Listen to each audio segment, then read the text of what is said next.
방송통신심의위원회 가짜뉴스 신속심의센터에 파견된 직원 4명은 지난 2일 원래 부서로 복귀시켜달라며 고충신고서를 제출했습니다. 직원 개인에게 심의 여부를 결정하게 해 사법적 피해까지 감수해야 하는 위험이 있고 맡은 업무도 불분명한 데다 인사과정도 부적절했다는 이유에서였습니다. 이어서 오늘은 방심위 평직원 150명이 직원들의 고충처리 신고에 연대하는 서명부를 사측에 전달했습니다. 이들은 방심위 주인은 직원이라며 동료가 겪는 부당함을 더는 지켜보지 않겠다고 밝혔습니다. 이어 가짜뉴스 센터의 역할에 충분한 논의가 필요하다며 센터의 역할이 합의될 때까지 누구도 센터에 발령내지 말라고 요구했습니다. 휴직자를 포함한 방심위 평직원은 약 200명, 그중 4분의 3이 서명부에 이름을 올린 겁니다. 이처럼 평직원 대다수가 뜻을 모은 건 가짜뉴스 센터 직원들의 고충을 전한 언론 보도에 방심위가 사실과 전혀 다르다는 입장을 낸 것에 분노했기 때문입니다. 직장인 익명 커뮤니티 앱에서는 센터 직원들이 겪는 고통을 모두가 아는데 정작 사측만 모르는 건가? 20년가량 몸담아온 내 소중한 일터가 불과 2달 만에 형편없이 망가지고 있다는 등의 성토가 쏟아졌습니다.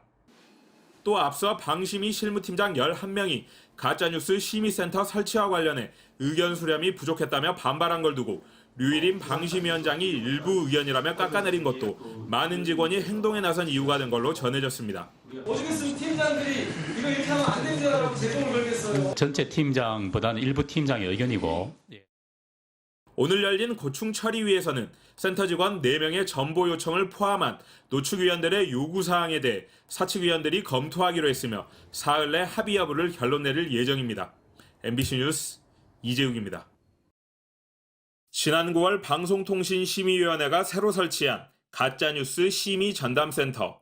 긴급하게 심의할 필요가 있는 가짜뉴스를 신고부터 심의까지 한 번에 진행해 가짜뉴스를 근절하겠다는 것이 방심위 설명이었습니다.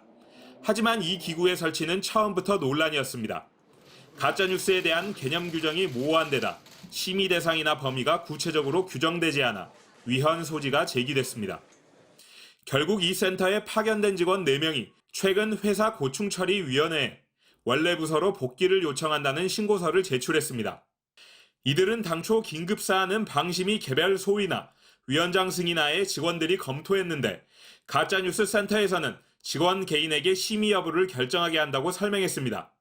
TV조선 재승인과 관련해 방송통신위원회 직원이 구속된 사례처럼 자칫 사법적 피해까지 감수해야 하는 위험이 있다는 겁니다. 또 정작 센터장이 4주간 부재한 상황에서 맡은 업무도 불분명하고 인사과정 역시 적절치 않았다고 주장했습니다. 무엇보다도 비정상적인 센터 운영을 멈춰달라는 게 핵심 요구였습니다. 고충 처리 형식을 빌려서 전원 전보 요청을 한 것이지 내부의 부당함을 이야기하고 센터 업무가 합의되기 전까지 사실상 운영을 중단하자는 취지다. 제대로 전달이 됐으면 좋겠다라고 얘기를. 앞서 방심위 실무팀장 11명도 가짜뉴스 센터가 인터넷 뉴스까지 심의를 확대하는 것이 충분한 의견 수렴 없이 이루어졌다며 반발한 바 있습니다. 사람이 바뀌고 위원장이 바뀐다고 해서 그동안 심의하지 않았던 기준과 원칙들이 바뀌는 것은 옳지 않다고 생각했습니다. 방심위는 이에 대해 직원에게 신속 심의 여부를 결정하게 한 사실이 없다고 반박했습니다.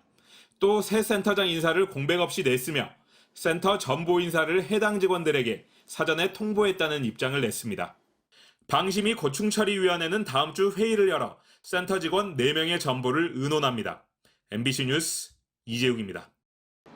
방송통신심의위원회가 김만배 씨 녹취록 보도 경위에 대한 뉴스타파 측 의견을 직접 듣기로 의결했습니다.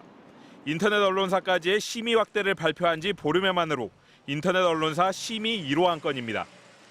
통신심의 소위에 참석한 야권 윤성옥 위원은 절차가 적법하지 않다며 반발했지만 여권 황성욱 위원장과 김우석 위원이 사회적 파장을 고려해 의견 진술이 필요하다고 결정했습니다. 인터넷 언론사를 방심위가 직접 심의하는 것을 두고는 적절성 시비가 계속돼 왔습니다. 그동안 방심위는 인터넷 언론 사안은 언론중재위원회로 보내왔는데 방심위는 최근 직접 심의로 입장을 전환했습니다. 아까 조금 전에 위원장께서 통신심의 대상에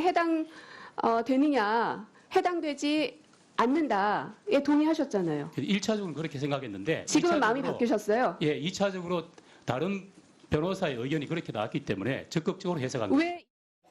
방심위 내부에서도 우려의 목소리가 나왔습니다. 방심위 실무팀장 11명은 충분한 사전 검토와 의견 수렴 없이 추진되고 있다는 의견서를 내부 게시판에 올렸습니다. 사람이 바뀌고 위원장이 바뀐다고 해서 그동안 심의하지 않았던 기준과 원칙들이 바뀌는 것은 옳지 않다고 생각했습니다. 또 기성신문의 인터넷 보도에 대해서는 명확한 심의 기준을 밝히지 않아 향후 공정성 논란이 예상됩니다. 방심위는 조만간 통신소위를 열어 뉴스타파 측의 의견을 듣고 해당 기사 삭제 여부 등을 결정할 계획입니다. MBC 뉴스 이재욱입니다.